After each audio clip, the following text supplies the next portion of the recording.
Hold on, folks. Just in this video, I'm going to be talking about gold, my theory on its origins, and these beings we have come to know as angels, or Elohim, or gods. Now,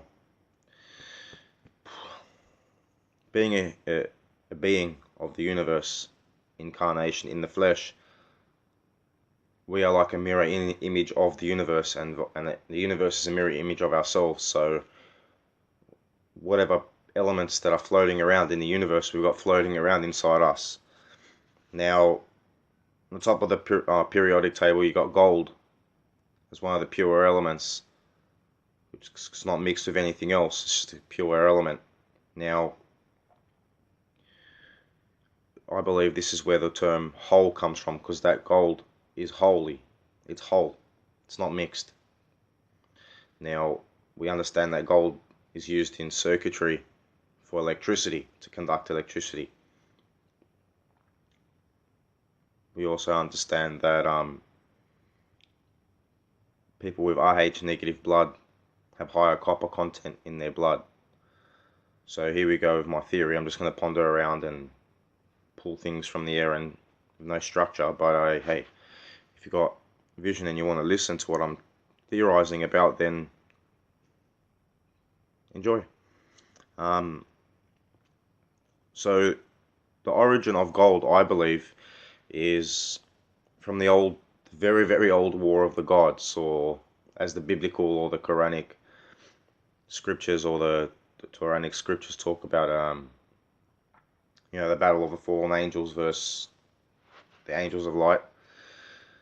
Now, you got to sort of have vision, and we've come to know angels to have wings. And why do we know angels as having wings? Is because the only thing in our existence that has wings and gets off the ground are birds, or anything with wings gets off the ground. So that's how we're describing these beings, because they're in the air. They're above us.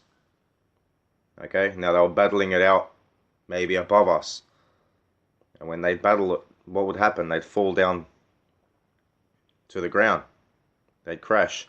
If you don't believe me, look up these in South Africa there's this African tribe called the Dogon tribe.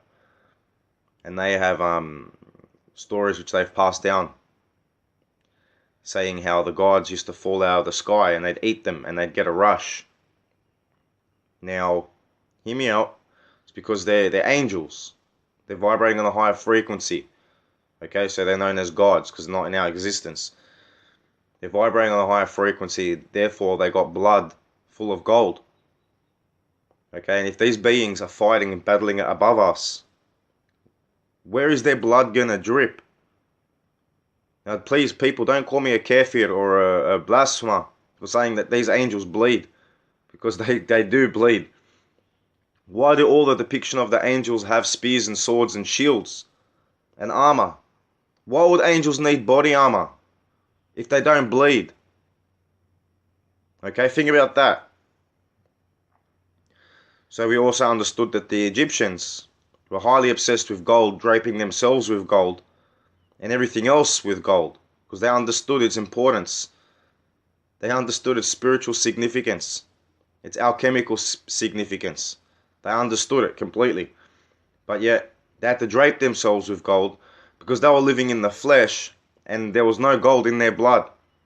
Naturally, their body wasn't creating gold. They weren't vibrating on the higher frequency. They weren't naturally using both hemispheres of their brain.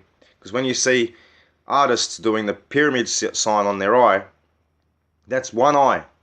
Okay? If you see them doing it with two eyes, it means that they've got both sides of their brain that they're using. Okay, so they're vibrating on a higher frequency. They've raised the Christos oil up to their pineal gland rather than sitting at the base of their spine, which is allowing their energy to fluctuate through their kundalini a lot higher and make that connection, regardless for whatever intentions they're using it for. Okay, because you see artists, they're creators, they're creative. Okay, so what are they doing? What are they showing you? Which eye are they blocking? The left, which is connected to the right hemisphere of the brain, which is creativity. Okay? So gold, I believe, is the blood of the angels on this earth. That's just what I believe, and I'm just using the name angels because that's what they've commonly been come to be known as. So with all these blood rituals that they do, these blood sacrifices, and all these sorts of stuff, it's when they spill blood, because blood has resonance. Do you understand what I'm saying? Blood's very important, and I'm not a satanic, and I don't practice this shit, but I wanted to understand it, so I do. And when Cain slew Abel, what did God say to him in the Bible, in biblical referencing? He said, the grounds, or something along the lines, as the grounds opened up and swallowed your brother's blood and spoken to me. So blood has a resonance, it has a sound. If something speaks, it produces a sound. So I do believe that being turning your body, your blood, the metals that's in your blood, into gold and vibrating on a higher frequency enables you to activate something, a sort of like a, I don't know, I've made me videos about it before, but just like many humans that have come before me, I'm not any different to any human being that's been trying to work this out for a very, very long time. And probably they've struggled to come up with the same names and terminologies that I've struggled to come up with. It's the same concept as God. We have had many interpretations and understandings and names for this energy, that fluctuates throughout everything in existence. But we still haven't been able to name it. The Indians call it Brahman, the Muslims call it Allah. What do we call it? God in Christianity, in English. What else? Shiva. Again, there's another name. We've come up with many different names. Yahweh, Jehovah, to explain it. But these are just all things that we've seen in the flesh, in the physical, and we've tried to allocate that title of God, or as creator, or as a source, to that being, because it's been a lot powerful than what we've ever seen or experienced. They're not the creator.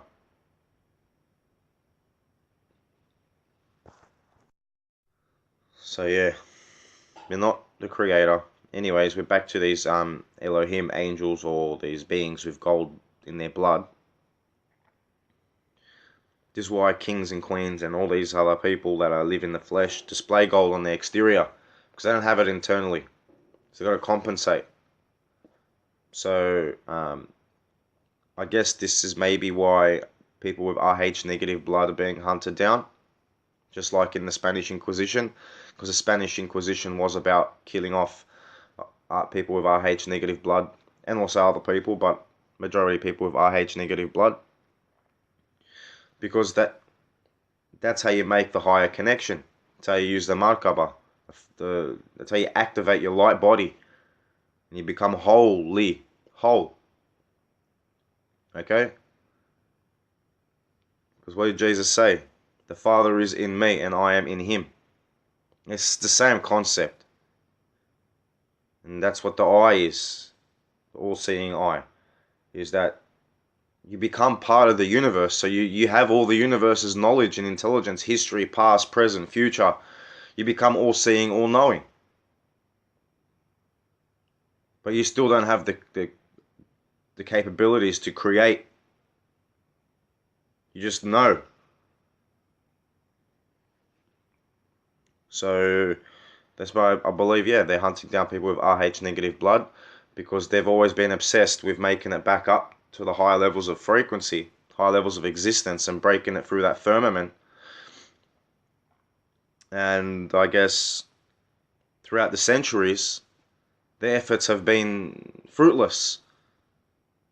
And I guess they try and activate people with Rh negative blood into producing higher levels of gold and vibrating on a higher frequency through such programs that we are being tormented and tortured with, okay, to kind of sort of push us along the lines of becoming a synthesized prophet, as what we call it, because that's what's happened to the prophets naturally, is that they've ended up resonating on a higher frequency, which is why they've been able to communicate with these angels, as we call them, okay, and receive revelation. But that's been destined to them. That's something that's happened naturally by the destiny of the universe. It's been preordained. All the gears and shifted into place naturally, and that occurred. But with us, they're trying to synthesize it, okay, to create a being that's resonating on a higher frequency within their level of control, within their realm of control, okay, so they can exploit that being to communicate with higher levels of being, higher vibratory frequency beings, okay, because all that their mediums can communicate with is lower vibrational entities. It's all they communicate with, these cheeky lower vibrational entities that they have to do shit for, yeah, in order to get any information from them. Because these lower vibrational entities, they break universal law. They just give information out to anyone that they choose who they get something from. It's breaking the law. You're giving something to someone that hasn't earned it. And their mind, the gears in their mind, their energy in their body is not ready for it. And you'll throw them way off. They're just going to become dark and evil because they can't handle that level of, I don't know, I don't want to call it power because it's not power in my eyes. It's just that level of awareness, of knowing thyself. Because all they're really giving us is secrets to ourselves, which is the universe. Now, these higher vibrational entities, they're ordained. They don't mess around with the gears and shafts of the universe. They let the gears and shafts of the universe twist and turn as they do with their natural energy flow. They don't tamper with it. And yes, they come and balance things if things have been put off balance. So only time they intervene. But yet they still have to, follow universal law. So people with RH negative blood and that are resonating on a higher level of frequency, they've gone up Jacob's ladder to a place called pineal. This is what happens. They wrestle with angels or Elohim. And this is why people with RH negative blood are sought out. They're highly sought after. Because these cabals and whatnot, they use our blood as a gateway. And yes, I had a blood test the other day, and it's come back, yep, O negative. I don't know if it's the program messing around with me, but it is on paper. I'm not going to pull it out because it's got other private information on there, but I know for myself now 100% that I'm O negative. But anyways, when they're synthesizing and creating these beings, these humans that can vibrate on a higher frequency through the program, through extreme stress, extreme pressure, because that is how a diamond is made, right? It's carbon put under extreme pressure, okay, and purified and made holy. But they try and create these beings and they always lose control of them because you cannot control the universe. You can't gain the power of the universe and control it. It doesn't work. You can't do it. I'm telling you, you can't do it. It cannot be weaponized. It cannot be exploited. It cannot be used for self-gain. That's why it's all about the self-sacrifice part. And that's the hurdle that these people can't get over. Because they want the flesh and they want the spirit, with the flesh being gluttonous, like the old Romans, like the old emperors, the Persian emperors being carried around on, like the old Egyptian pharaohs being carried around by slaves. So you see, they want the spirit, they want the all-knowing, and they want to treat creation that way. They want to treat life, any living being, that way.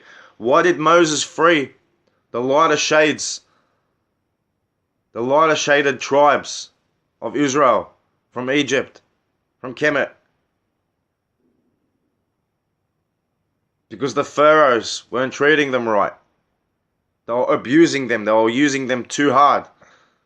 And, Moses said, you can't do that. Musa, which means to be pulled from water.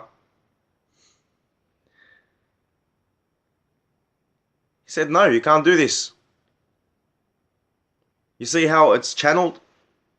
He ended up right in the Pharaoh's highest chambers, raised alongside him, as the story goes. I believe he was just part of them.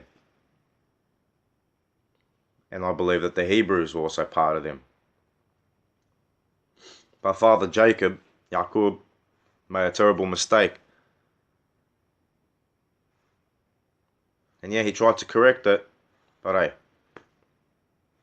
ended up with people like me and Lyra, terrorizing this world, being an unnatural human, because the natural part of us has been bred out. But you see in the Quran it says, yeah, it says in the Quran that Allah has left the door open for Bani Israel. He's left the door open. Okay?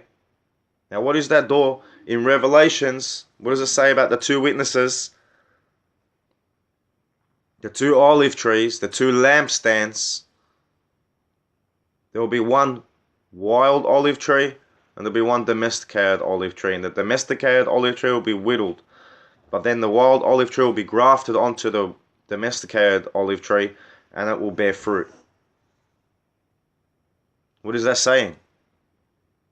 That is the door that God's left open, that Allah has left open, Ilahi has left open through genes, genetics. This is why the opening Bible is Genesis, genes of Isis. This is why genies are known as genies, jinn. Because they're geneticists. The jinn were a tribe of people.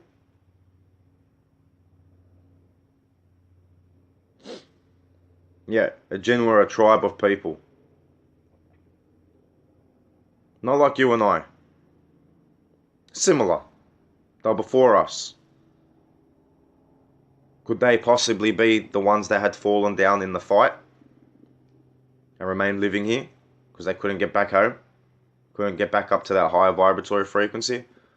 Because once you choose to leave that higher vibratory frequency to fight, whether it's for the higher goodness or for your own personal gain, you're still making the same choice of dropping in frequency.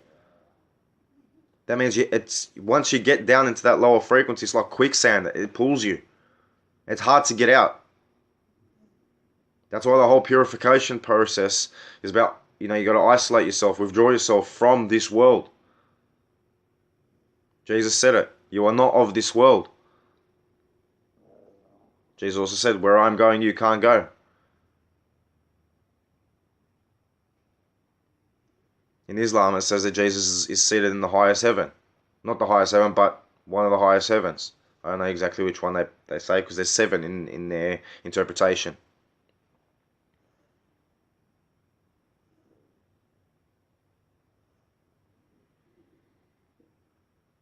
So yeah, anyways folks, if I think of anything else I'll add to this video, but if not, hope you enjoyed my rambling.